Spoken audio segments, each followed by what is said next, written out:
रविवार बर्बाद होने से बचाना भगवान। सातों दिन भगवान के क्या मंगल क्या पीर, सातों दिन भगवान के क्या मंगल क्या पीर, यह निदा फाजली साहब कह गए थे। उनके इस कथन में स्पष्ट तौर पर पारदर्शिता का अभाव है। वे 6 दिनों को बराबर कह देते तो चल भी जाता, लेकिन जन जन के लाडले रविवार को दूसरे रविवारों के समक्ष रखकर, दूसरे वारों के समक्ष रखकर उन्होंने ठीक नहीं किया। रविवार का दर्जा अत्यंत विशिष्ट है, उस पर भगवान का वरद हस्त है। यह ईश्वरीय दिवस है। इस दिन हर आदमी प्रमुदित रहता है। वस्तुतः वह सप्ताह के अन्य 6 दिन भी केवल रविवार की याद के सहारे ही खुश रह पाता है। इंसान की मनोदशा किसी दिवस विशेष पर कैसी होगी, यह इस बात पर निर्भर करता है कि वह दिन रविवार से कितना दूर है। उदाहरण के लिए, सोमवार सामान्यतः सर्वाधिक निराशा का दिन होता है। रविवार को गए अभी केवल एक रात्रि व्यतीत हुई है। अगले रविवार से मिलन की राह में पहाड़ सा अंतराल खड़ा है। मंगलवार को आशा की एक किरण फूटती है। इंसान को भरोसा होने लगता है कि जैसे सोमवार बीत गया वैसे बाकी दिन भी बीत जाएंगे। बुधवार कुछ और राहत प्रदान करता है और शनिवार आते आते तो मन मयूर हो उठता है। वैसे तो रविवार अन्य दिनों के जैसा होता है, इसमें 24 घंटे होते हैं। रविवार को भी सूरज पूर्व से निकलता है, रविवार को भी सूरज पश्चिम में अस्त होता है, लेकिन फिर भी इसे अन्य दिनों की तुलना में अधिक महत्व प्राप्त है। तो उसका एकमात्र कारण यह है कि ये छुट्टी का दिन है। वैसे तो छुट्टियां 30 त्योहारों के अवसर पर भी होती रहती हैं, लेकिन प्रति सप्ताह नियत समय पर आने से रविवार का क्रेज विशेष है। इससे हम लोग यह शिक्षा ले सकते हैं कि हम अपने काम में रेगुलर रहें तो महत्वपूर्ण बन सकते हैं। इंसान छुट्टियों का दीवाना है।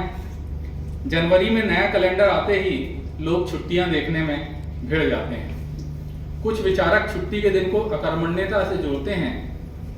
वे यदि कैलेंडर में छुट्टियां देखते लोगों की कर्मठता का संज्ञान लें तो अपना विचार बदल सकते हैं।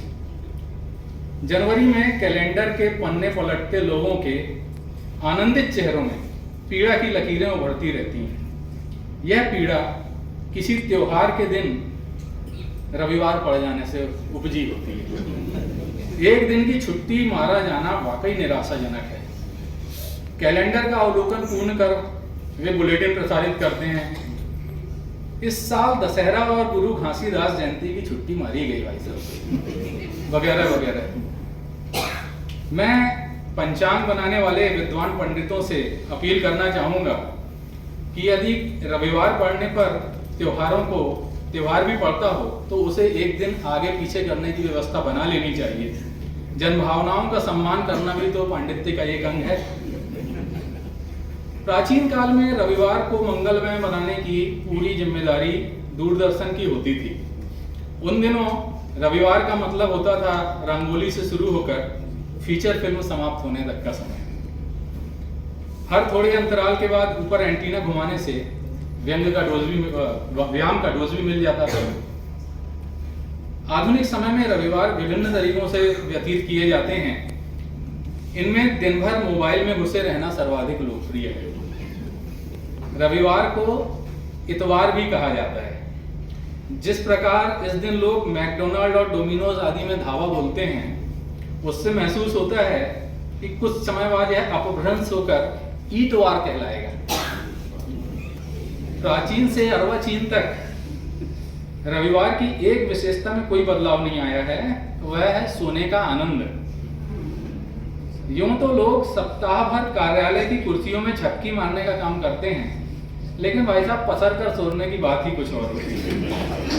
यह परमानंद तो रविवार को ही उपलब्ध होता है। इस दिन लोग देर तक सोना पसंद करते हैं और भोजन पश्चात पुनः सोना भी आवश्यक माना जाता है। रविवार के साथ एक मुश्किल है, यह बड़ा नाजुक होता है। रविवार बड़ा नाजुक होता है, इसकी प्रवृत्ति बहुत आसानी से खराब हो जाने की होती है। सुबह सुबह बॉस का फोन आ जाए, पति के लिए पत्नी के घर वाले आ जाएं, पत्नी के लिए पति के घर वाले आ जाएं, या 3 घंटे आप कोई मूवी देखें और वह घटिया निकले, या बार बार बिजली की कटौती हो, या इंटरनेट का डाटा बाधित हो, इत्यादि अनेक कारकों से रविवार खराब होता पाया जाता है। इस दुर्भाग्यपूर्ण घटना के घटित होने पर आगामी पूरे सप्ताह तक लोग पिछला इतवार तो बर्बाद हो गया इस प्रारूप में दर्द बयान करते नजर आते हैं। तथाकथित कार्यों के होने पर भी कार्य दिवसों में बर्बाद होने का गुण नहीं पाया जाता। यह तो रविवार का ही एक्सक्लूसिव गुण है। रविवार को लोग सर्वाधिक सकारात्मक होते हैं, नजरें हर बात में आनंद तलाश लेती हैं। मुझे लगता है फिल्म का प्रसिद्ध संवाद मूल रूप में यूं लिखा गया होगा, यह संवाद आपने सुना होगा तो अच्छा लगेगा। सुनो आरती, ये जो फूलों की बेलें नजर आती हैं ना, ये दरअसल बेलें नहीं हैं, ये अरबी में आयतें लिखी हैं। इन्हें रविवार को देखना चाहिए, उस दिन ये बिल्कुल साफ नजर आती हैं। फिर आरती जवाब देती होगी, कहाँ आ पाऊंगी मैं रविवार को, उस दिन तो उठती ही 11 बजे हूँ। इस तरह सुप्रसिद्ध शायरी जो है, वक्त सारी जिंदगी में दो ही गुजरे हैं कठिन, एक तेरे आने के पहले, एक तेरे जाने के बाद। यह संभवतः इतवार के सम्मान में ही कही गई होगी। इस व्यंग के अंत में भगवान से यही दुआ करता हूँ कि आपके जीवन में हजारों रविवार आएं और उनमें से कोई भी कभी बर्बाद ना हो।